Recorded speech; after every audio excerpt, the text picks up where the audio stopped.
Welcome back guys.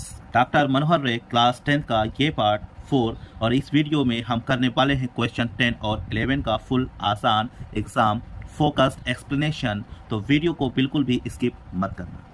10 question से explain why 7 into 11 into 13 plus 13 and 7 into 6 into 5 into 4 into 3 into 2 into 1 plus 5 is a composite number.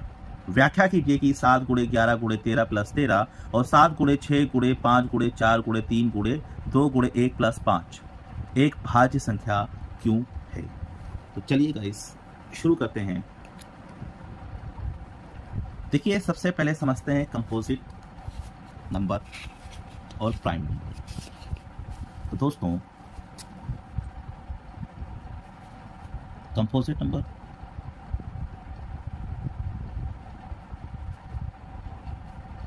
Prime number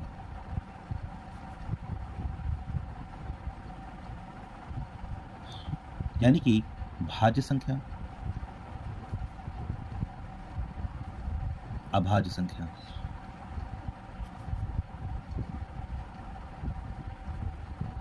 देखिए भाज्य संख्या जैसे 4, अब 4 1 से भी डिवाइड हो रहा है, 2 से भी डिवाइड हो रहा है और 4 से भी डिवाइड हो रहा है। इसमें जो फैक्टर हैं वो 2 से ज़्यादा हैं यानी 3 फैक्टर हैं। ऐसे ही 6 ये 1 से भी डिवाइड हो रहा है, 2 से भी डिवाइड हो रहा है और 3 से भी डिवाइड हो रहा है। तो इसमें भी आपके 2 से ज़्यादा यानी कि 3 फैक्टर हो रहे हैं। तो 2 से अगर ज़्यादा फैक्टर होते तो उसको हम कंपोजिट नंबर बोलते हैं। प्राइम में आ जाइए। अब जैसे प्राइम नंबर 2, अब 2 1 से डिवाइड हो रहा है एंड 2 से डिवाइड हो रहा है, इसमें सिर्फ 2 ही फैक्टर हैं तो ये प्राइम नंबर होगा। जैसे 3 ये 1 से डिवाइड हो रहा है एंड 3 से डिवाइड हो रहा है तो ये इसमें 2 ही फैक्टर हैं तो ये होगा प्राइम नंबर। तो हमारा क्वेश्चन था 7 इंटू 11 इंटू 13 प्लस 13। तो हम लगाएंगे क्वेश्चन नंबर 10।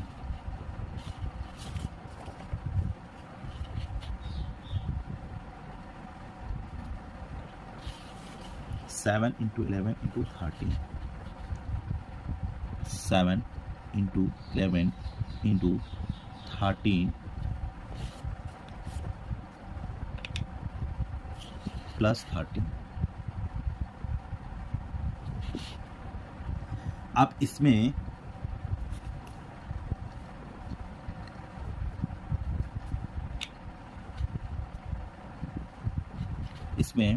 यहाँ पे भी 13 है और यहाँ भी 13 है तो 13 को हम कॉमन ले लेंगे तो यहाँ का 13 जब बाहर हो गया तो यहाँ 7 इंटू 11 बचा, 13 बाहर जा चुका है, प्लस यहाँ का भी जब 13 बाहर हो गया तो यहाँ 1 बचा तो लिखेंगे 13 इंटू 11 7 जा 77 और 1 78।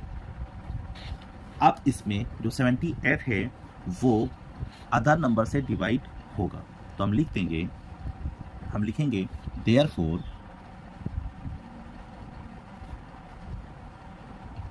therefore it is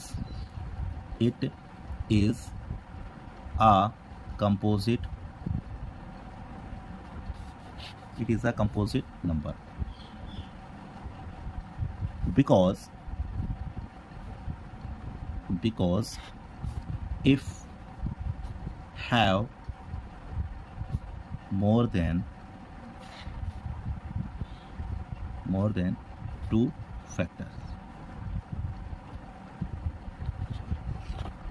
हिंदी में लिखेंगे अतः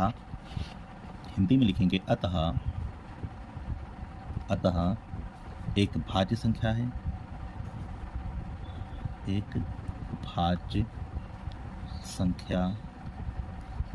है क्योंकि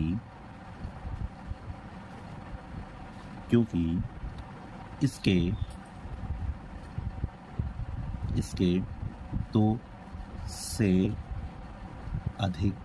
से अधिक गुणनखंड प्राप्त होंगे।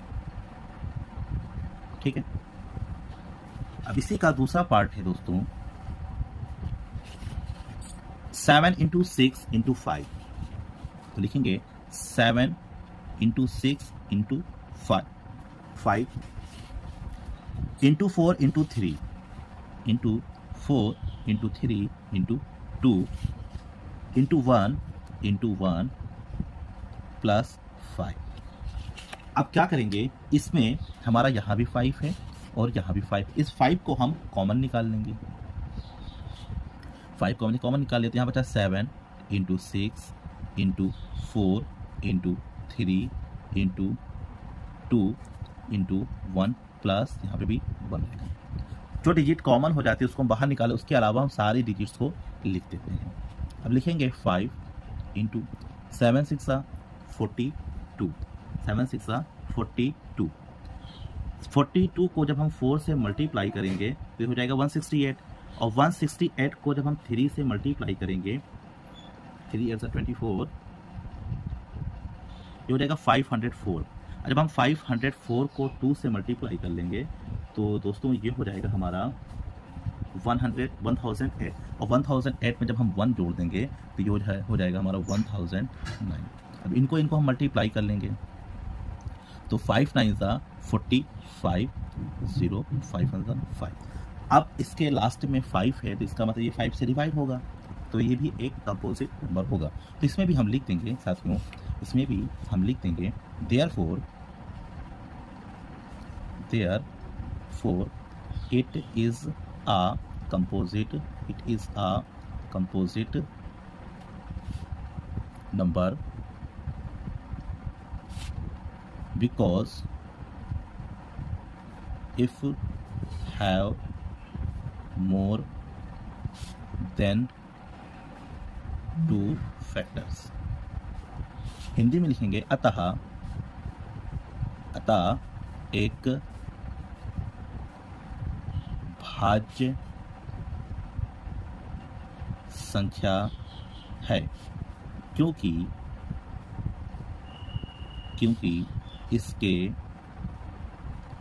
इसके 2 से अधिक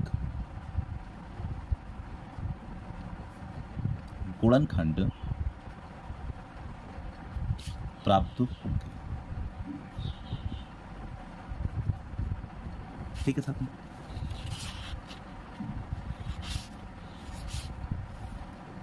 अब चौथे पार्ट का लास्ट क्वेश्चन से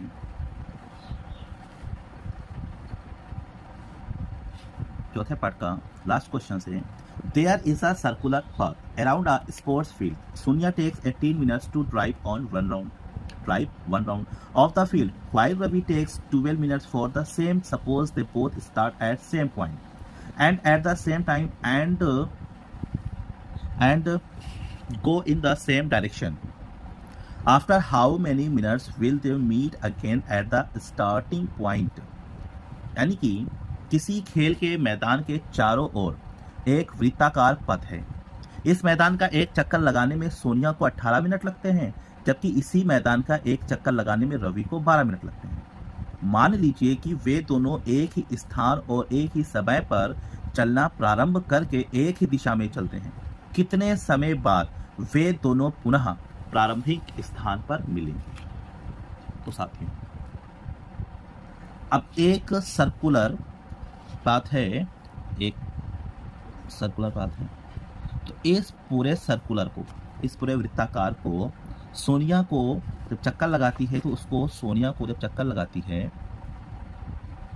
तो उसको 18 मिनट लगते हैं, और इसी में जब रवि चक्कर लगाता है तो रवि को लगते हैं 12 मिनट। अब क्वेश्चन ये कह रहा है कि जब सोनिया चली और रवि चले, ये दोनों आके किस टाइम पर एक ही पॉइंट पे मिलेंगे? तो दोस्तों हम लिखेंगे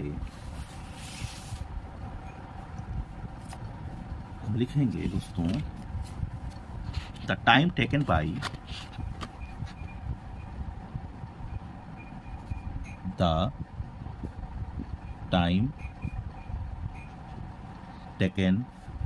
बाई सोनिया फॉर 1 राउंड। यानी कि एक चक्कर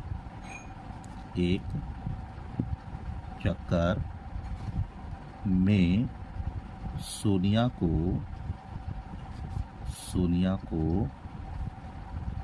लगा समय। तो सोनिया को एक चक्कर में कितना समय लगता है दोस्तों? 18 मिनट लगता है। अब द टाइम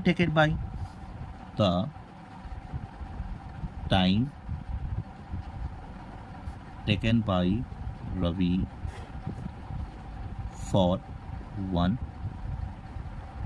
राउंड, यानी कि एक चक्कर में रवि को लगा समय।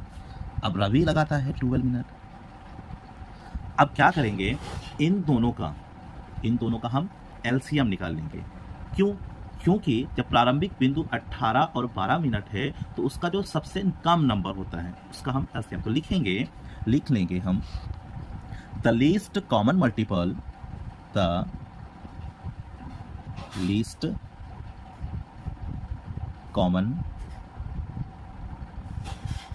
Multiple of 18 and 12 will be obtained,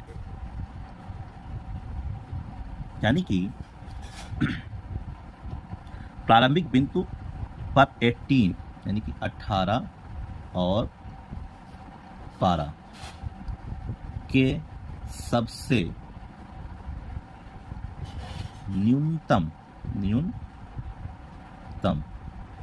उभयनिष्ठ गुणनफल हमको क्या मिलेगा?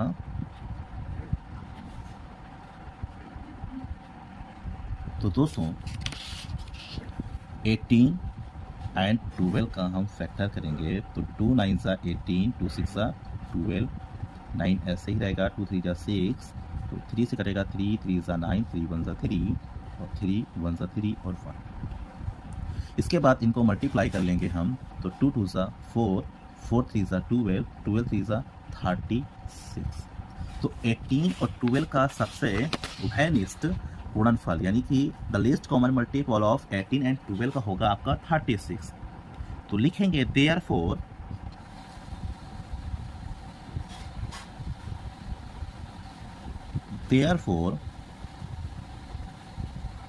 Sonia and Ravi will meet again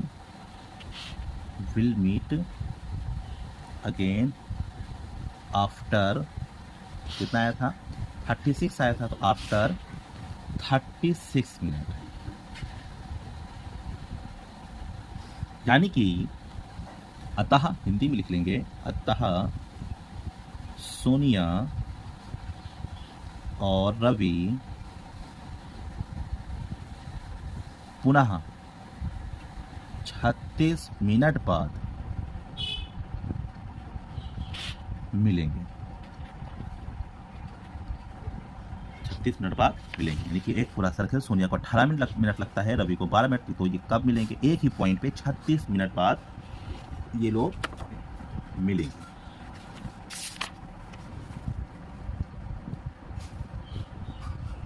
तो दोस्तों ये था हमारा पार्ट 4 और अब अगला वीडियो होगा इस सीरीज का आखिरी और फाइनल पार्ट, जिसे हम क्वेश्चन 12 से 14 को पूरा सॉल्व करेंगे। अगर आपको ये एक्सप्लेनेशन मददगार लगा हो तो वीडियो को लाइक करें, चैनल को सब्सक्राइब करना मत भूलें। मिलते हैं नेक्स्ट वीडियो में, तब तक के लिए धन्यवाद।